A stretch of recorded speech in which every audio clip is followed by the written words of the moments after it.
C'est comme si ces derniers temps, artistes congolais, oh, bazana poto, bazana bango libre à se produire. Mais interdiction ou alors le problème, il va combattant.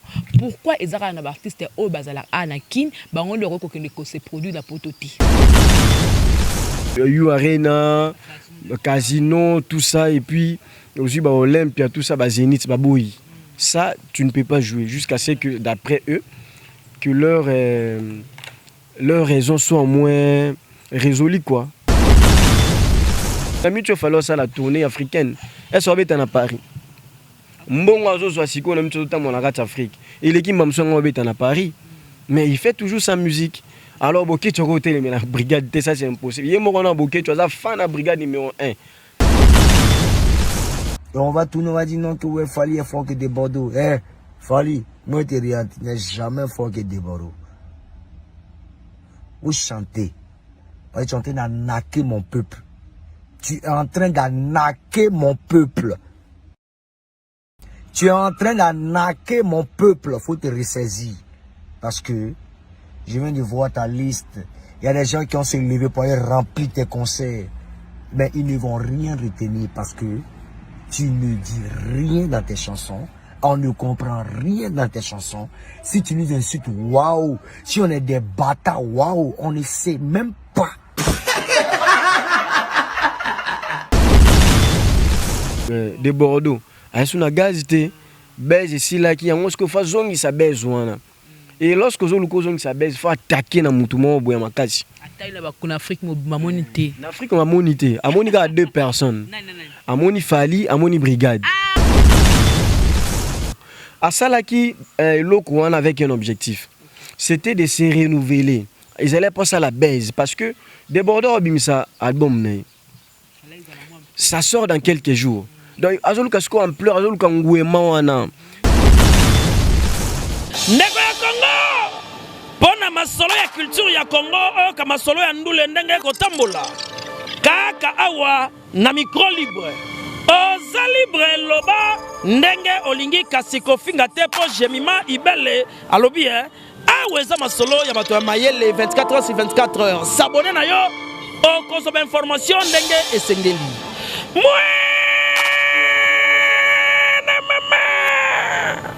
Ya biso na bino 24 heures ya information ya culture na biso kaka awa na micro libre et pas ya Jemima Ibele. Hey,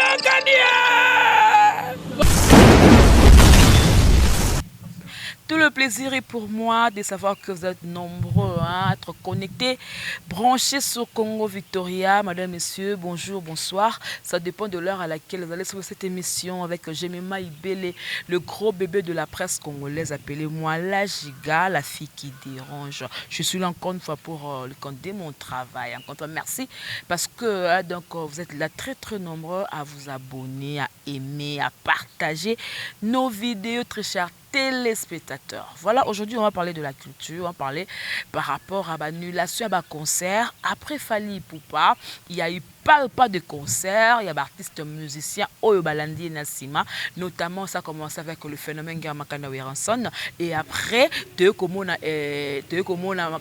Casino de Paris, il y a Ferrigo là, ça a été annulé et aujourd'hui Tomoni Susuna You Arena, Paris de la Défense, il y a Kofi Olomide où il fallait bêter déjà le 27 novembre. Annulé le concert. Donc, diaspora, qu'est-ce qui se passe entre le combattant et les musiciens? Évidemment, il y a plein de secrets.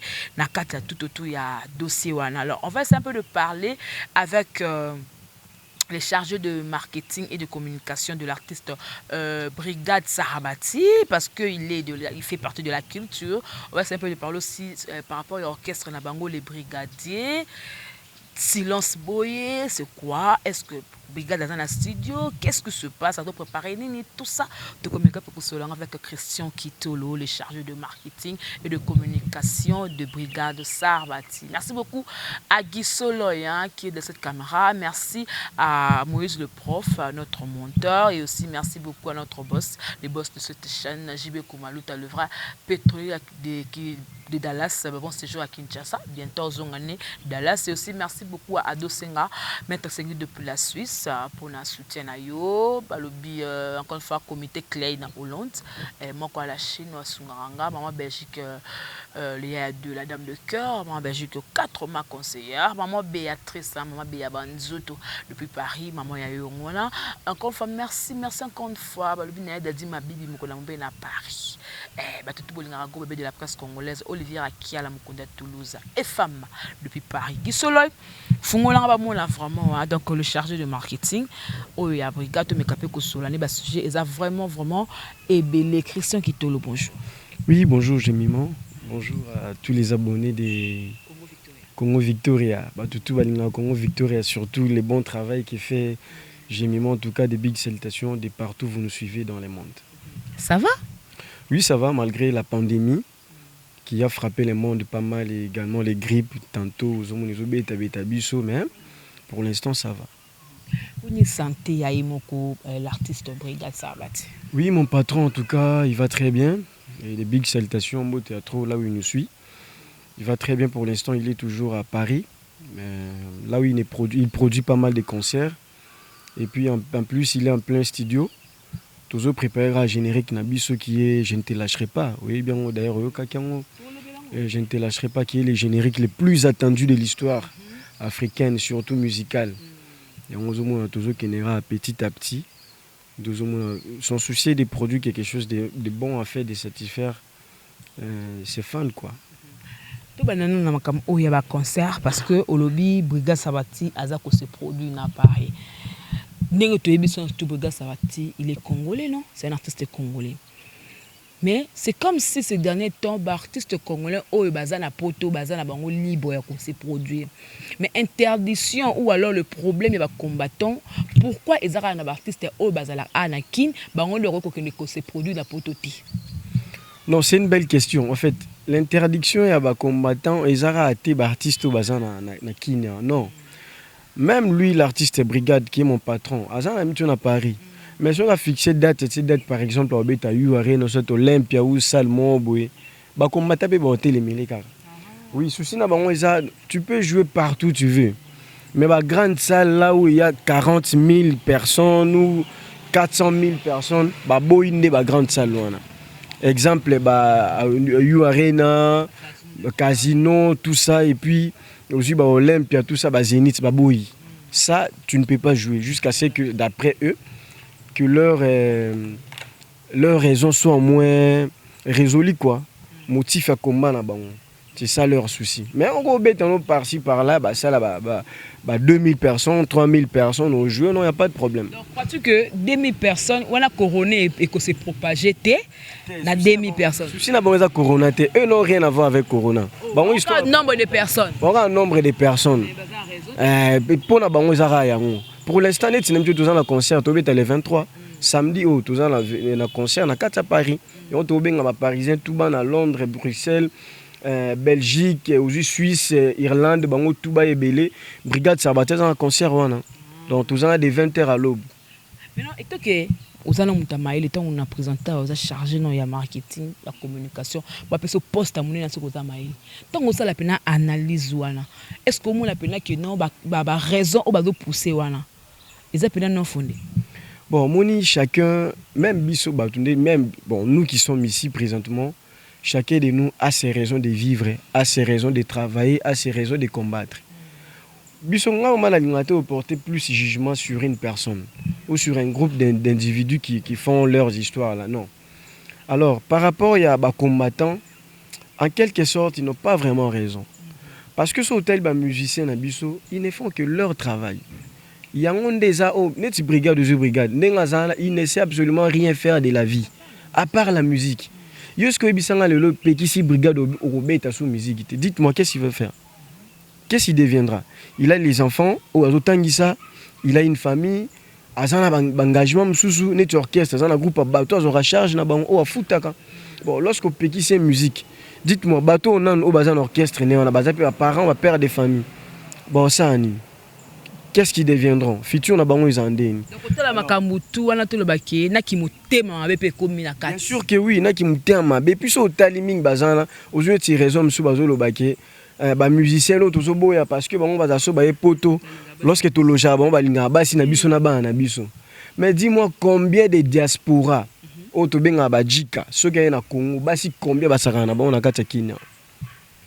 Combien de filles ba diaspora na basaka na bango na kati Kenya.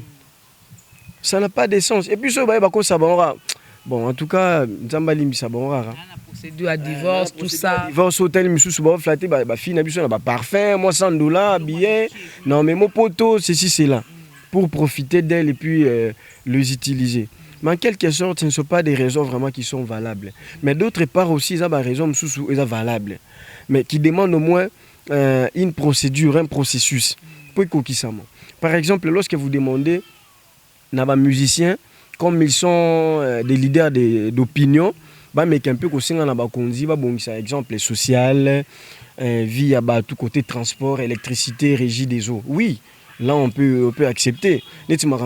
Oh oui, en tout cas là la diaspora, en tout cas mot théâtre. Félicitations. Est-ce que les musiciens ont un rôle dans le gouvernement par rapport à RAM? Non, d'après eux, les musiciens doivent aussi intervenir pour les peuples.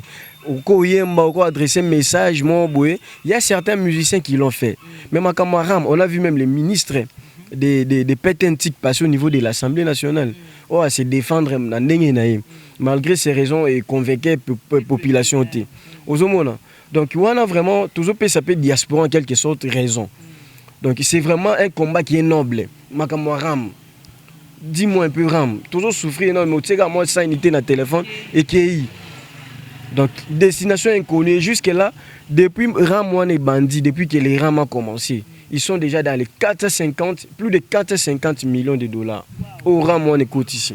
Bon, dites-moi un peu, mon année qui n'est pas les 450 millions. Ça va nous là, tu es bité. Parce que Ram, ceux qui sont allés dans la carte, il y a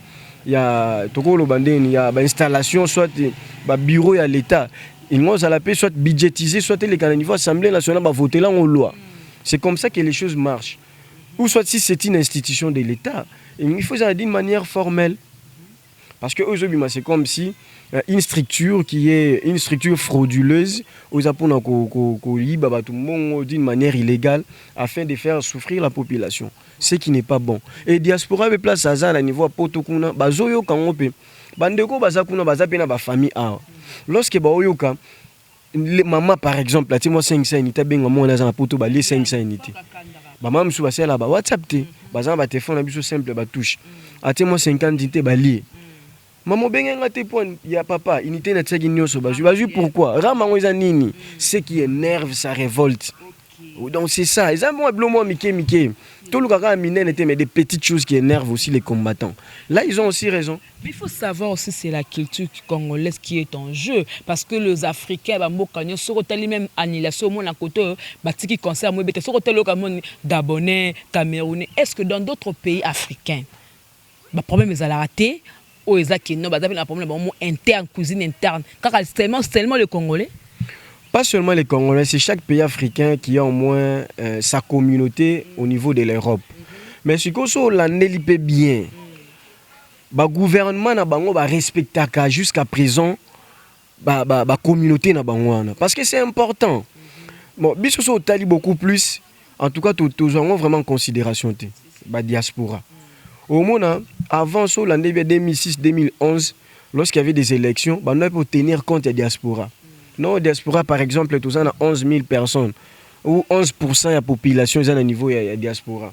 On a tenir compte. Mais sur 2018, tout est qui on quantité de et puis en plus, la diaspora, on a sur le pays, on a quand même suivi au niveau de l'ambassade, lorsqu'ils ont des petits problèmes, ceci, cela. Mais bisonnons d'abord pour prendre les visas ici, non seulement pour les concerts. Mais pour avoir un fisc, un visa au niveau de la maison Schengen, c'est tout un problème. Lorsque tu arrives en Europe, tu as un problème, c'est tout un problème. Il n'y a aucune ambassade où il y a défendre, soit non. Il y a un rendez-vous, ceci, c'est là qui est gauche, droite. Tu dois te chercher des avocats, au cas contraire, tu peux refouler. Ce qui n'est pas le cas là, les Gabonais, les Nigérians, les Ivoiriens, tout ça. Moi, je suivi on est là. Parce que pendant la bisopé, la diaspora, on a tellement de blocs on est athées. Toi, tu es là, tu habites avec un Nigérian. Comment par exemple, même pas 100%. Mais dans des petites choses, il est quand même bien dorloté ou soit bien encadré. Mais ce qui n'est pas le cas chez toi. Mais tu te dis qu'on a payé dans les années. Et ça la paye quand même bien. Ils ont attaqué par-ci par-là. L'attaque n'a pas aussi, il faut le dire, ils ont interpellé le gouvernement. Bien sûr, les Arabes, ça n'est pas un musicien. Ils l'ont même fait avec le président de la République, Sotali Fachi. Il y a une conférence plusieurs fois en Belgique, en France, même conférence dernièrement à Londres. Il y a eu des problèmes, des dégâts pas mal. Donc ils l'ont toujours attaqué, barricadé, tout ça, mais bien qu'il ait Fachi béton, ça l'est quand même au ça là. Parce qu'il était bien encadré, en plus c'est un chef de l'État. Non seulement ça, c'est le président en exercice de l'Union africaine. Donc, combattant, moi, ce que je pourrais leur demander, c'est qu'ils doser un peu. Doser un peu. Lutte, c'est noble. On a encouragé, mais un peu là, comment amener aussi cette lutte. Parce que lutte, ce qu'on mène au bien, tu dois perdre toute ta raison. La musique, oui, c'est important. Dans la musique, dans la culture. Et surtout d'un pays, quoi. Lorsque vous avez un peu quitte sa musique, et ça l'a quand même bien été. Et ça, l'une des valeurs, il y a beaucoup de aussi qui élève aussi une nation. Mais surtout donc, des injures, hein. Tant que et comme il a finga la personne ya mutu, na ko finga na bana, na ko finga na mwasi. Et comme ce que nos combats c'est comme si et le moins de c'est comme ce que compte à rendre personnel. Là, ça dépend de l'éducation de tout et chacun. Aux hommes, ne pense pas que c'est tout le monde qui est éduqué là, non. Il y a aussi ceux-là, qui na balabala, jusqu'à mon opportunité, moi chance mon bout, à comme Paris. Parce que comme il peut parents, moi il pour ça les athées. Ah, donc t'as battu sur la TV, on a fait faire ça la combo. Au quotidien monde, on a bouzoba, qui banditisme, des insultes. Non, c'est pas ça. Et parmi eux, il y a aussi des intellectuels. Et c'est rare comme intellectuels, les gens qui savent raisonner à finga. Abim ça va propos mon discours toi non. Ils athées. Mais bah je ça argument là, ils sont valables. Et il faut qu'on respecte. Mais ce n'est pas insulter la personne. Il y a Kofi Olomide, il y a Fali, Poupa, il y a Weranson, tout, faire rigolo là, non. Voilà vraiment. Christian, Boké, tu vois, il y a non, Boké, tu vois, c'est un parent, c'est un père de famille. Je crois qu'attends, d'ailleurs, c'est un musicien congolais aussi. C'est un musique qu'on dit Simbara na ngote yango comme ça combattant mais ya motema mabe. Bon, yesiko Boké, tu sais, l'année l'analyse n'a beaucoup plus. Tu vas sentir c'est quelqu'un oyo a un peu rancœur mon boy a une colère interne mon mauvais souvenir mon. Et puis imaginez que toi tu es musicien, ça tu fais musicien mais au mais la bande économique va bétati. Donc c'est qu'il a ses propres raisons. Oh on a vraiment commenté beaucoup plus. Il faut banga po toyo le mabe kuna brigade a eu problème ba mon appareil. Biso to le mabe brigade c'est un musicien oyo Azana ba potentialité nyonso, c'est un musicien qui est interplanétaire. Ato boya beta na Paris na 4 États-Unis au beta. Ce pour boya beta na États-Unis en zone Afrique au tambola partout. Na mitu fallo ça la tournée africaine. Elle soit beta na Paris. Mbongo azo so siko na mitu tambola na Afrique. Il est qui mamsongo beta na Paris. Mais il fait toujours sa musique. Alors Boké tu côté mais la brigade ça c'est impossible. Yé mo na Boké tu as fan la brigade numéro 1. Donc on a ça numéro 2 parce que numéro 1 ça de Bordeaux. On t'a fan la brigade numéro 2 ça Boketu. Jamais roté la brigade à Boebeta concert. Les contraires écoute à encourager et puis hier écoute nous t'a reçu ma bielle liboso c'est là qu'à la tête au fixer date. On va fixer la date il y a salle to beta. Ça la monnaie le PK. Ça la monnaie dans quatre Paris. To fixer date. Wana to marché. Boketu nous t'a liboso sur ma bielle wana. Pour azana na quatre wana. Et puis je crois qu'ils ont des vraiment concert à Libération pour nos Congolais nyonso besoin obéta normal. Kaka bato ba benga biso par rapport à annulation ya Kofi Olomide, déjà tanguyo parce que étant agent à communication aux censé autant la bloc on a YouTube. Tant on mona qui annulation à concert à Kofi Olomide et ça qui on dit. Bon, d'abord j'avais trop mal et ça l'a passion moni même yo avant autant de un micro, tu te prépares. Tu te prépares vraiment en conséquence, tu te dis aujourd'hui je sors pour faire mon travail, ceci, cela. Lorsque je suis invité, je prépare. Je prends mon temps aussi de bien habiller, repasser les fils que ma chemise, tout ça. même avec Kofi Olomide qui fait son travail, avec les concerts les 26, à 8 ans, il y a des répétitions, à ça, des démarches, des visas, ceci, cela. Mais et comme il non, tu vas plus jouer, ça fait mal. Et ça vraiment bien été, voilà, c'est pas encourageant. Kofi Olomide, c'est une valeur de la musique congolaise et africaine. Kofi Olomide a beaucoup donné dans cette musique, dans cette culture. Abimi Siban est belé, à produire est belé. C'est une légende. Oh, le photo c'est vraiment respect belé, tout bois qu'il est fleur. Donc ce qui vient de lui arriver en tout cas, c'est biso tout passe. Il y en a Congolais montant c'est pelana achu ba combattre basali. Donc tu es de même avis na bateau ba Congolais au bazali banda au ba bengi swabi. J'ai mis total que nous sommes fali pour parler après concert naé. Albaka pour abeta concert wana azana secret. Alors pourquoi le lo boye ba commissaire congolais au avec no bazana mikoleza ko yaba ko se produit pourquoi ba lukaka falité déjà à l'avance pour que ba secret ngo ezani o fala le ben na bango pour se produit na poto ezana secret. C'est de l'orgueil. Wana ezasiko orgueil ne mutu lati bango nzoto. Or même Bible zoloba l'humilité précède la gloire. L'orgueil précède la chute. So tali presque ba musicien nyonso ou ba anilé baza ba père na biso ou ba beta la musique na bango bien, mais ils sont des orgueils en quelque sorte. Parce que lorsque moi na bino, petit frère na bino lobi ke nga pona beta concert wana y avait un secret. Mutu pepo aya o beta, ils ont un secret lukanga na l'accès secret wana. Si moi par exemple je vais jouer. Non aucun handicap de king. Ah mon frère, je dois jouer par exemple les 22 ou les 17. Mon frère, c'est un secret nini. Secret nini zana ou bata mais secret caché ou zana na ko beta. Na sala na beta, na sala nde yo sala ki ngapi na sala na beta. Et puis pareil parce que tant yo pose à leki, au moins que tes grand frère nanga ataki dati bo mais na za pose pe grand frère nanga na beta. Yo poko banda ko solution. Malade na luka munganga luka malade te. Non, c'est pas forcément. Non, en fait, là dans ce cas, ils en yo ne faut luka fali parce que c'est moi qui ai dit. J'ai dit que j'ai un secret. Pour la bêta, bon, il y avait un secret. Yo pe pour bêta, lukanga la question secret. Alobi bien, lukanga. Mais c'est vraiment en toute humilité, mon frère, ma soeur. Dis-moi, qu'est-ce qui a manqué? Bande konyo so banile ba concert na ba lukafali. Oui, rana kofi. Na ferré. Na fabrica, c'est bon, yé le quoi na banile te tué. Donc tant que tu vas battre banzoko basi ba kati bongo. Bon, on ne sait pas, on ne sait jamais. On ne sait jamais peut-être pas au bêta na. Mais soit ba lukaka fali. C'est simple, ils ont organisé la Tibisonzoto. Tout le monde a question n'a pas fallu, n'a mikiti si, donc bah mon un petit joueur ou petit artiste, non. Yo kenega, keneguna bisoto zalatin. Il y aura pas de caméras. Dire que zala. Ata mutu moko mona mutu wa kotaki. Qui s'appelle ba caméra zalaté. Mais bon soleil pourvu qu'on gagne aux Luka. C'est l'humilité puis au précéder aux gloire. Donc les autres bakita yo moko etant kindo za rappeler na brigade ou ta la musique au kolo apé que fallait pas numéro 1 à minute sur la musique congolaise. La musique congolaise de sa génération oui. La minute oui, bon, c'est sans doute. On a vraiment beaucoup plus de comparer du capté na ba père na ça na tout ça à côté. Mais de sa génération aza numéro 1. Muto boya ngwazate. Soko boya ngo c'est la mauvaise foi. Là bien qui muté ma c'est la haine et en plus la jalousie. C'est numéro 1. Numéro 1 parce qu'il fait quoi dans la musique congolaise? Il fait très bien sa musique. So tambo lelo la musique à Congo. Tout ça atana kina pamba. Au sala 1 heure du temps tu passes sur une avenue na terrasse moko na boîte moko oyo kanzi mafalité. 20 minutes peut-être c'est trop. So tambo na kata avenue. Aux même ba bandal tout ça ba ma campagne, aux ba bon marché par-ci ba tchangu. Et on a terrasse moto les cours quand ma falité. Et puis donc c'est ce qui fait en moi aussi sa force.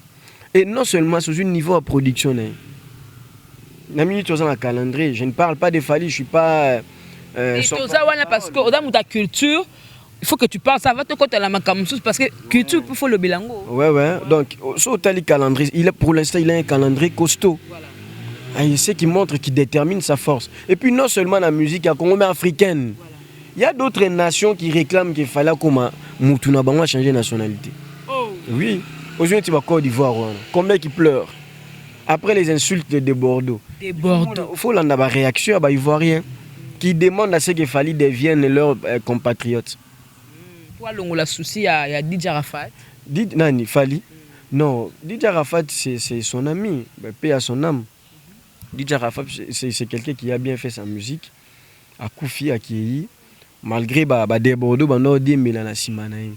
Donc mon après sa mort Arafat a sous na et plutôt des Bordeaux a sous na gaz te base ici là qui a mosque fa zongi sa base wana. Et lorsque zo luko zongi sa base faut attaquer na mutu mo boya makasi. Attaque là en Afrique mamonité. En Afrique mamonité, amoni ka 2 personnes. Amoni Fali, amoni Brigade. Oh. La brigade te monité, te yo quitté. Yo za na vidéo ya mamba brigade. Bon, Tali va concerter. Qu'est-ce qu'il a fait? Il a fait quoi? Il a attaqué affronté 2 personnes. Des Bordeaux à 8 ans, il a fallu pour pas il a Congolais nyonso. Il a fait la musique na biso. Des Bordeaux, après avoir insulté, il y a encore après 8 ans, il a brigade na kata poto na Paris en plein concert à matin na podium na pour s'excuser. On a micro? Non, na micro brigade a payé faveur, a payé opportunité wana. Aya y a bien attaqué son ami, son confrère, tout ça. Et puis son maître, parce que des Bordeaux si je chante aujourd'hui, c'est grâce à Brigade Sarbati. C'est mon idole, c'est mon inspirateur. Oh Zalabi, quand j'entre dans ma douche là, bon en français là, quand j'entre dans ma douche là, lorsque je prends ma douche là, j'écoute toujours Brigade Sarbati. Donc c'est ça. Est-ce qu'on est à na podium Perné Ayambi? Vous comprenez? Bien que auto blessé biso mais Ayambi quand même. Mais après les concerts, voilà, c'est ça, nous avons toujours été hospitaliers. Après les concerts, nos moni, brigade a quelque réprimandé à côté. A benné pénalito, tu ne pouvais pas faire ça, tu dois demander pardon à Fali pour payer à tous les Congolais. Nos moni de Bordeaux a 8 téléphones à Sali Live. Quand Sali Live on a le Congolais, excusez-moi. Mais il sait ce qu'il sait. Asengi pardon pas Congolais, Asengi pardon pas Fali Poupa. Il lui a demandé pardon après avoir été réprimandé par Brigade Sarbati. Il a ben jure au té pas jure et tout, ba maniqué, ba te belé belé. Il ben jure et abané ko s'en foudre nango. Asalaki lokuan avec un objectif. C'était de se renouveler. Ils allaient pas ça la baise parce que des Bordeaux abimisa album né. Ça sort dans quelques jours. Donc, Azolukasko en pleurs, il cherche au moins sa gloire, cette renommée des débordants Azoluka pour l'instant. Alors, à Tali, en Afrique, il y a un finga. Na fingi fali, na qu'est-ce que Luka brigade. Pour ce qu'on Luki brigade, il fallait aller misoter. Donc, c'est que la minute fali na brigade boyo kanema. Mais ça, la minute, c'est ça déjà depuis Kala. Fali na brigade, baza plus que l'Inza Rana Moussapi. Ti le long de tout ça. On a ba frère, famille, ba on goûte ça yo lobate. Bah là, on a mabélé ensemble, bah t'as mon couteau. Ouais, ça couille ensemble matin. Ouais. Na comprendre d'où est venu le conflit d'héritier na brigade. Et où tu es? Parce que na ba maman moko boy héritier ba ndo kanapé sous bien tena Fali. Yango wana sikoyo brigade pe akota ki ba rande wana yango akomaki maman adversaire ya ndekoni ba uteni na maison mais ba yebane ba souffra na ye akoma moko adversaire na ye. Non, brigade avait une maison mais dans un quartier latin. Na Fali Poupa, c'est son ami et puis son confrère va être orchestre moko va passer un bon moment. Depuis Batano soit passé dans le quartier latin, il n'a jamais eu de problème avec Fali Poupa. Parce qu'il toujours un bon terme. Aïe maison mère, mais moi j'ai un bon terme. Mais na frère on a eu autant temps comme na héritier. Oui, bah ça toujours un bon terme. Mais ce qui fait, on peut être des amis. Est-ce que ba mino nion sous tambola na bango tout ça la connaissance amitié vous aura bien dit lelo. Même Bible écoute aux loba so moni loboko wana zotino na masumu kata yango. Coupe cette main. Il faut quatre Bible mutuzo pesa mutu. Alors lorsque je vois mon ami azana kaka pour me nuire pour na loba mabe nanga bundisa ngai sala ba bilo mo ba bien te tanga pota c'est pas un problème. Alors na vanda nante ozomona omoni mutu azokisi mutu abosana obosani ke nazokisi mutu wana. Mais mutu bazokisi o alati cicatrice abosana ate. À chaque fois que je vois la cicatrice ça fait mal. Tu vois, un des moments mutu akoisi mbongo abosani place akoisi mais mutu lokoti abosana ate. Voilà. Essaye de comprendre que Brigade Sarbati tala azam mutu moko un jour tu auras la chance yo kosa même interview. Il est très bon c'est cet artiste. Très généreux, très doux, très calme. Et puis donc c'est quelqu'un qui a des vertus. Brigade. Oh, so ozane boye nga pena ko pesa ngelo te mena na posaka na zana brigade. Tu vois? Donc oh, tu ne peux pas imaginer que brigade a cause problème na mutu. Mais nos frères bazas qu'on a ba mauvaise foi. Ba bo va na batuté. Pourquoi yo ka mutu moko ono zala ande yo mutu za bien. Batu nyo so ba mabe. te na minto be wataza relation malamu na ba confrère na ye siko zwa azana ba relation malamu on en disconvient pas mais ba tout nyonso o ba beba na ye ndeka za na raison bango ba provoquer pourquoi tu moi si au côté libala 4 5 famille ba nyoma bazaka mabe yo ndeka muta bien c'est que yo motion mabe ndemo pena mubalo yo basi no so divorce na bango bazaka mabe cette femme a trahi, cette femme a fait ceci, l'autre était mauvaise, l'autre est méchante, l'autre infidèle. C'est que yo en quelque sorte nous amabe. Pourquoi mon ara mabe bastion? Donc c'est que tout le ba brigade Sabati ndinga zawana aza kanda vérité na mamebele parce que na kati orchestre œuvre d'esprit a constitué générique na ye mais to ko to place mo heureusement que hérité parti en pe kate ya fula pe nzem générique en pété générique crimo bazwa boya bino babeta ngo hérité nda pesa ngo pela makamute oh mais yango nde ngo pela crimo boya mais yango nde fuli bango tala dadi wana mususu mais nyonso wana yo yebi toi tu es bien scotché branché à la musique yebi nyonso eza ba créer brigade déjà to sala ngo polémique ou soki ndenge ni non bisonde brigade a un problème na aucun musicien un problème na mutu moko te aza pe na problème na été comme preuve quand na ba créer lobby wana soki brigade a un problème na ye ango kanisa nanu kunde bembe aboke ba créer wana kunde bembe artiste na aboke ba créer wana oyo alanda pe brigade Sabati ndenga sala ba bilo na ye tout ça son inspirateur également anga kanisa ye en plus ango senga droit d'auteur ya ba créer wana ozo parce que ce sont ces cris oyo ils a bien protégé bref nango eza ezali nyonso est-ce que brigade abetara ngo peut soit na rep mutu moko azwaka image a bomba tout ça album mobimba eza générique c'est un générique qui est dans un album des preuves ya ndenge nini te ba que non et où pas brigade kasi ngo no brigade ayema nzema na 4 albums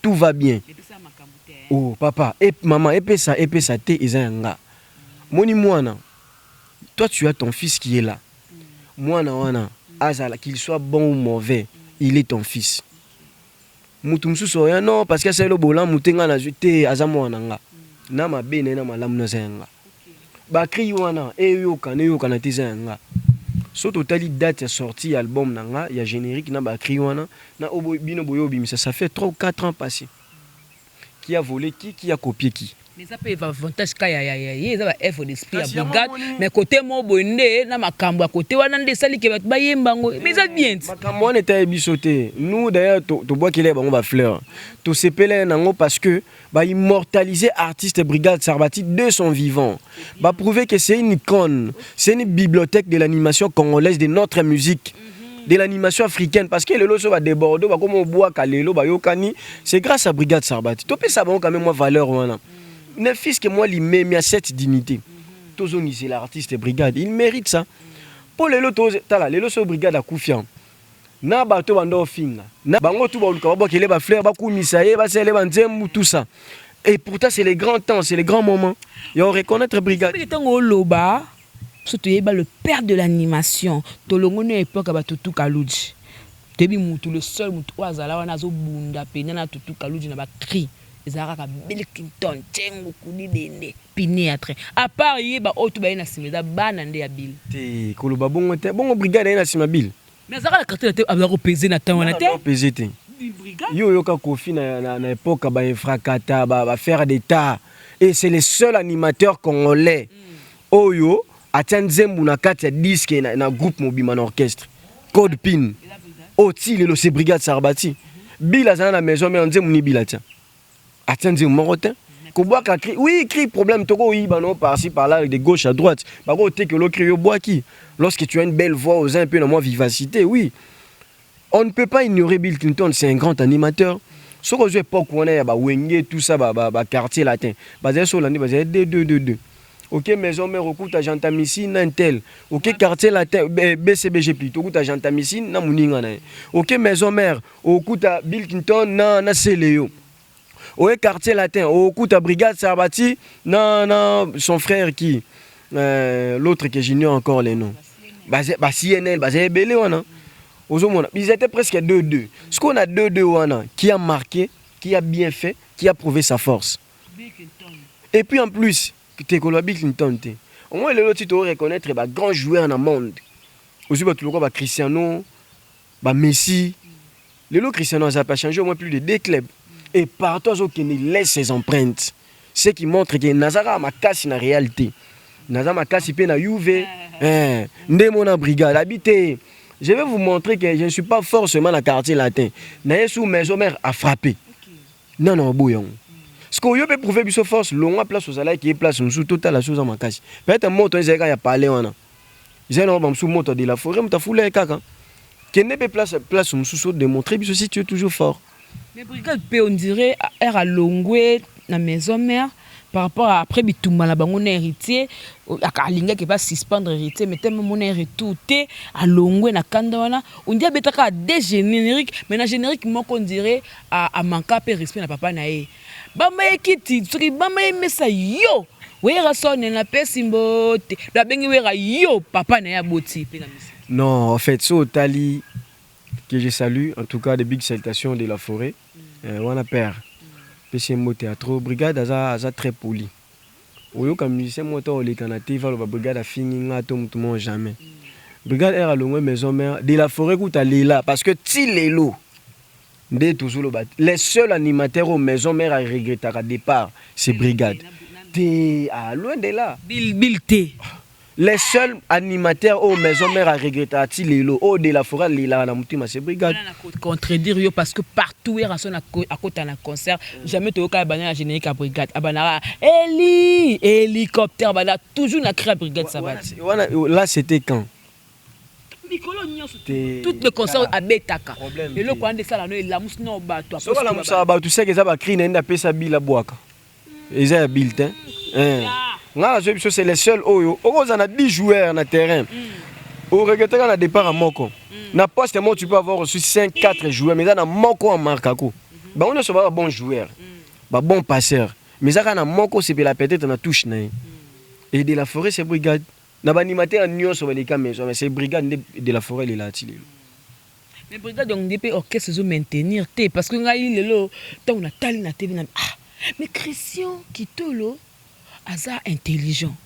Bon, qu'est-ce que c'est belé? Christian est ça la nini awa parce que tout le monde a le lobe. Yé moko l'idée à na poto mais qu'est-ce awa ndam ndie bah c'est partager ndam ba kebo ba suba kebo. Mais non, na maye le tozan lango o ngamo na tala ko na émission.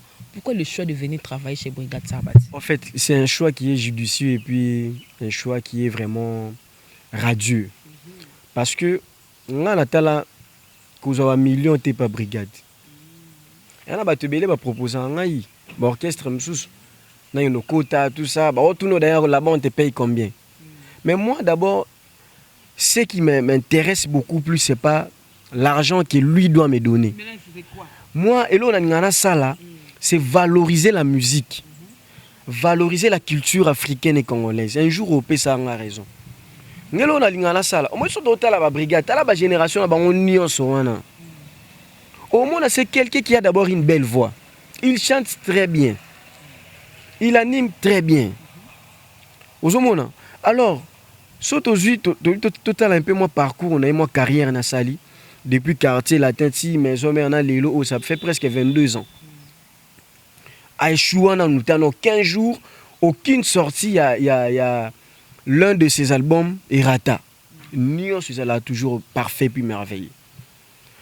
Quand je me suis dit, Natala, non, quand je me suis dit, Natala, non, on a aligné au Nyon, avec qui je peux travailler.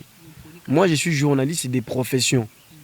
Je me suis dit, non, quand l'artiste m'a intéressé, contraté, j'ai accepté. Mon souci était, là où est Brigade, tout comme un niveau, il est déjà reconnu partout dans le monde. Mais il y a un niveau où il y a un échelon.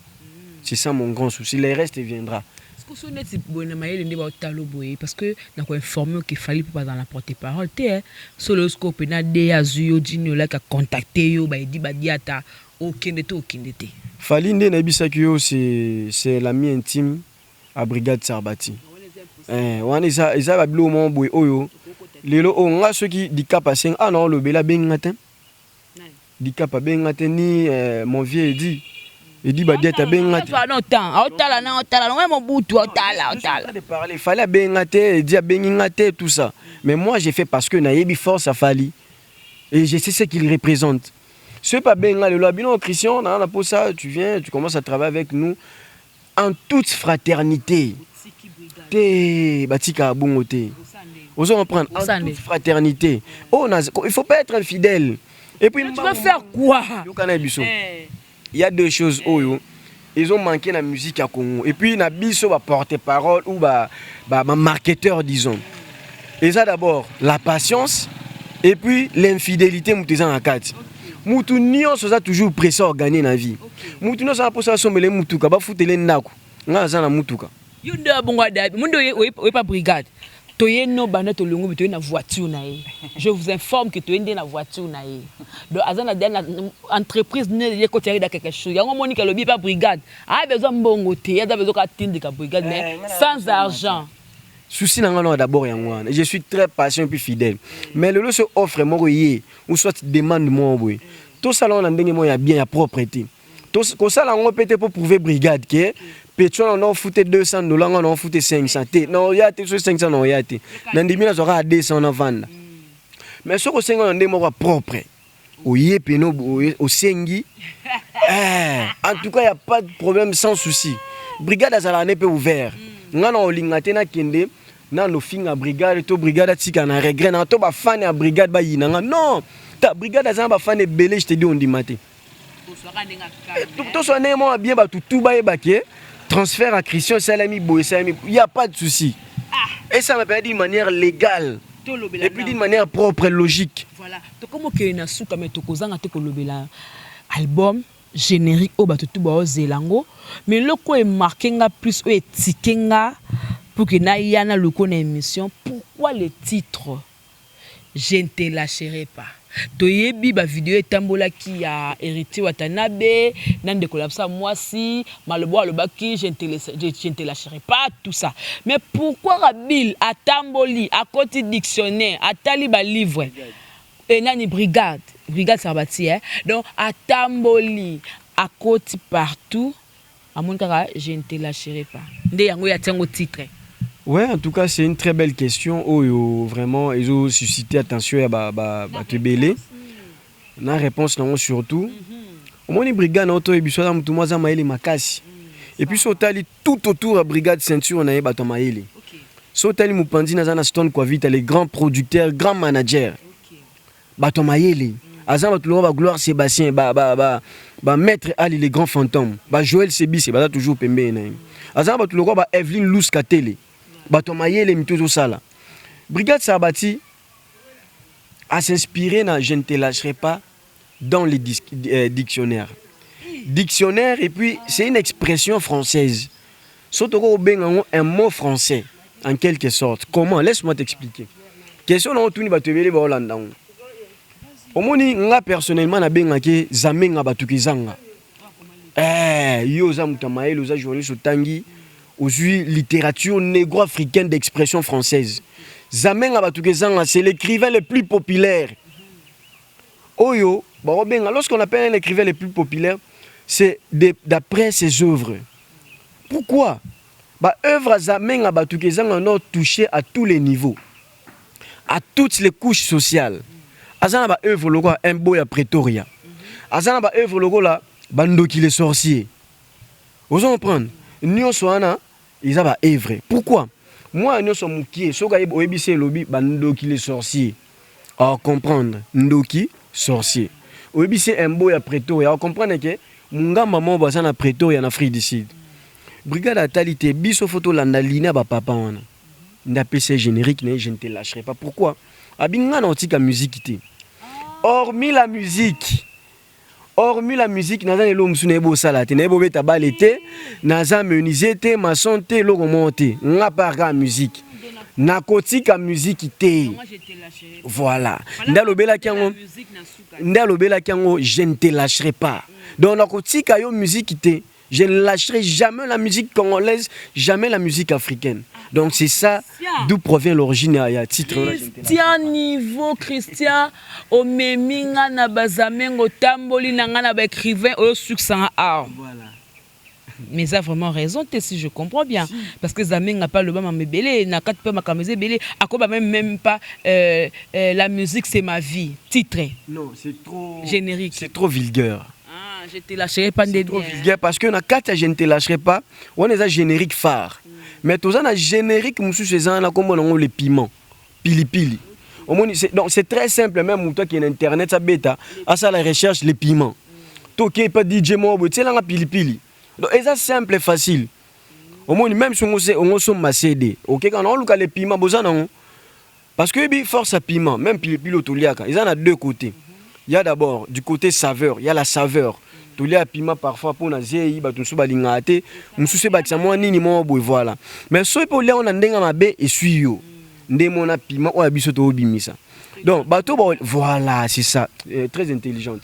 Mouto rolant avec modération, il faut aller à piment à brigade Sarbati. Tu seras satisfait. Ndenga bien. Mais sur le bina liang on ndenge mo boy, ah, c'est ton problème. Mais ça titre wana ezelo mo ba nous rappeler mutumo be mauvais souvenir.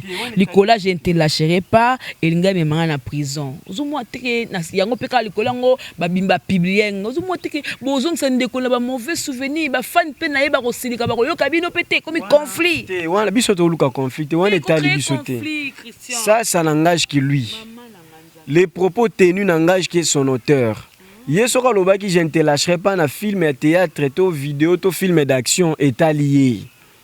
One est allié. Biso sko je ne te lâcherai pas na biso zande ya musique. Ngande no prononcer bo je ne te lâcherai pas. C'est la musique. Yesoka comme qui acteur moro boyé dans un film d'action ou comédie ou soit en tourner peut-être mon spot. Wana ça n'engage que lui. Voilà. Comme na souka mais vous avez musicien, orchestre César. Orchestre César, en tout cas, on a apprécié d'abord tous les brigadiers Mbot, en tout cas, ils sont trop fidèles. Bah musicien, on a la Zoé Busso. Pour la moi, je ne pas Kofi, Té, la moi, je ne pas Kofi. Non, je ne sais pas un décollant sur un musicien. C'est un phénomène qui se passe presque partout. Et ça, c'est qu'à Baolonga pour brigade à Zana Kinate. Fabriga, ça présente, mais un musicien, qui m'a.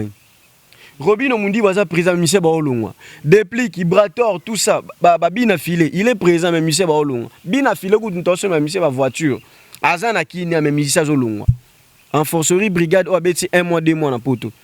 Et ça dans nature ba Michel baza bongo, mingi baza bengra. Mingi baza ba impatient.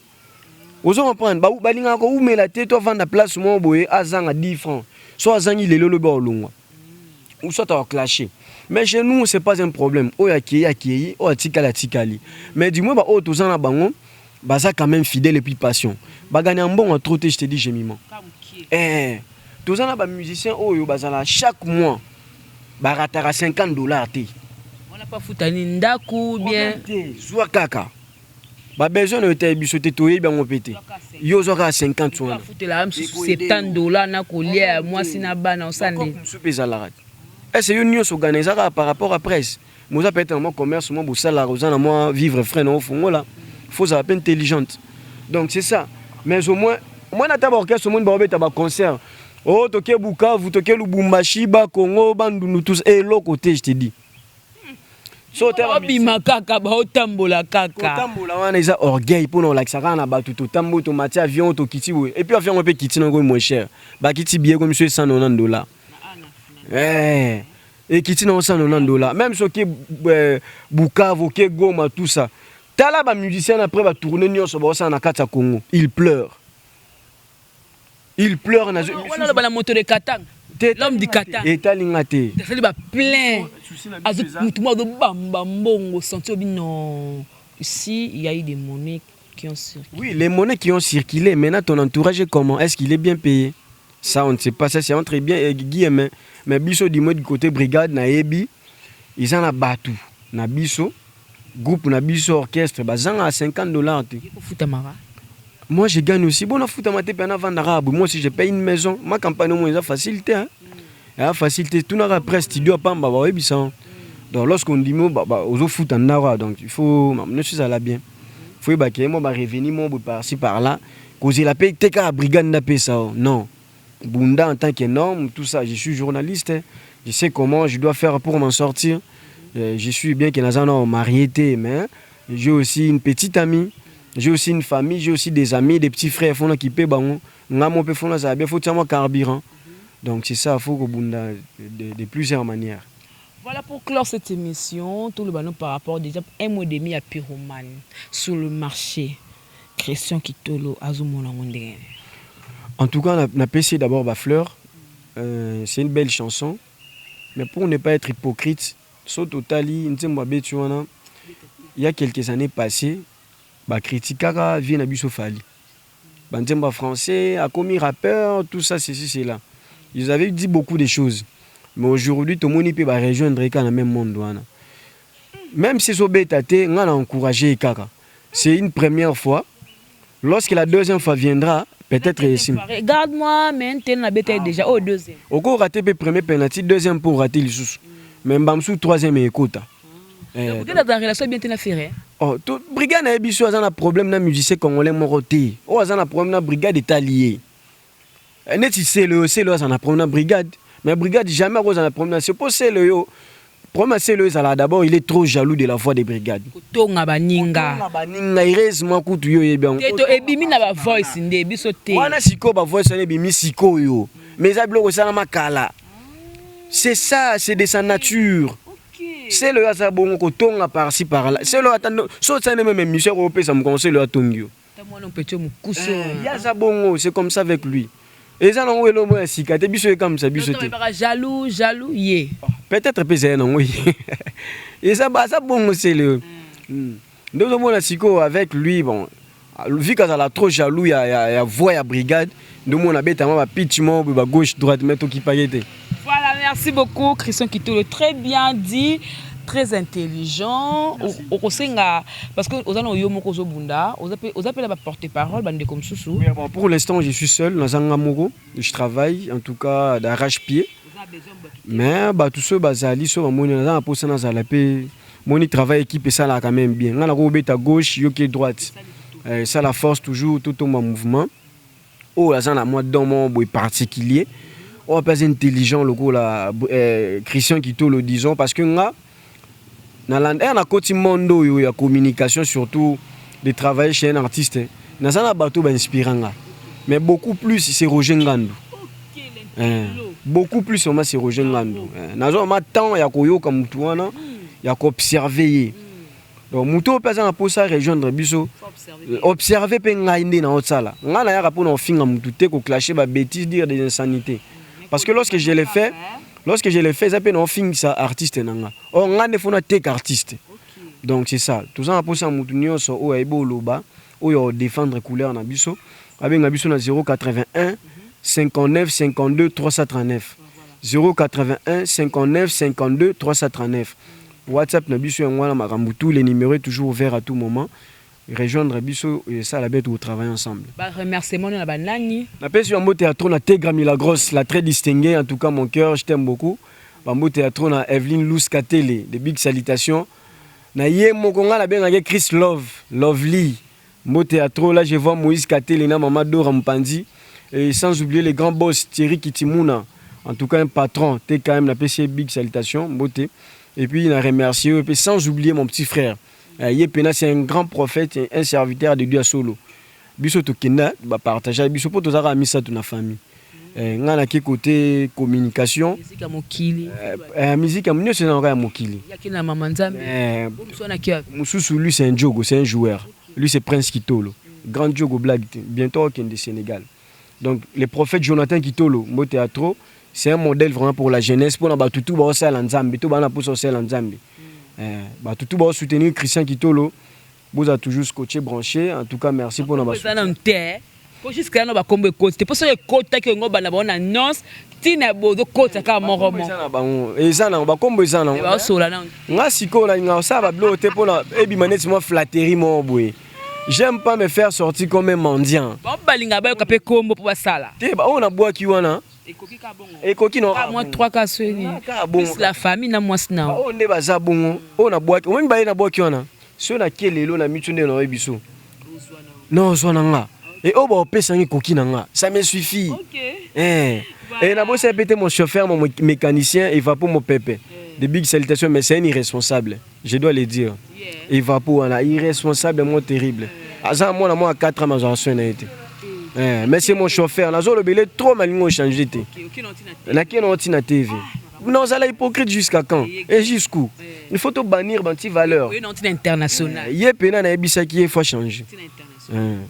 Voilà, merci beaucoup Christian Kitolo. Donc, je répète qu'il est chargé de communication et marketing du groupe Les Brigadiers des Brigades Sarabati, Hercule, écrasé. Donc, il y a Niataka, de Pessi Bambote, la place hôtel en direct de l'Europe. Et aussi, Singapore, la Pessi, merci à tout le monde qui branché, disposé, qui vont battre pour le hôtel.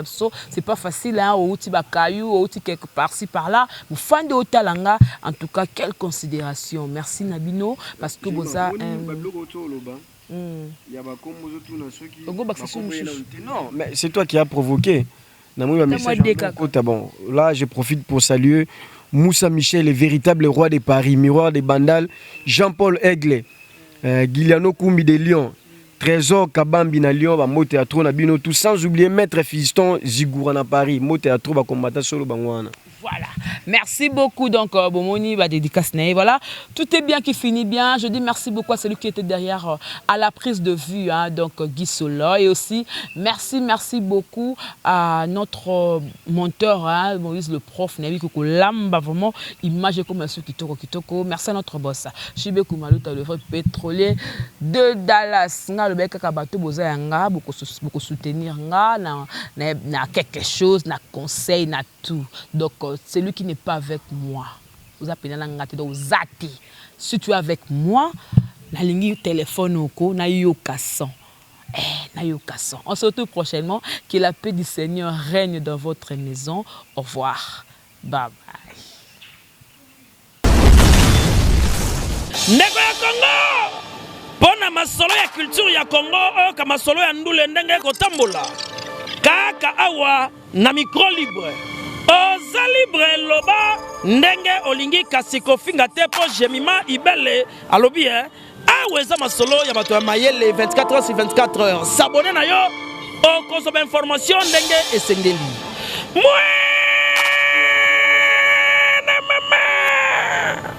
Ya biso na bino 24 heures ya information ya culture na biso kaka awa na micro libre epa ya jemima ibele. Hey, Yogania!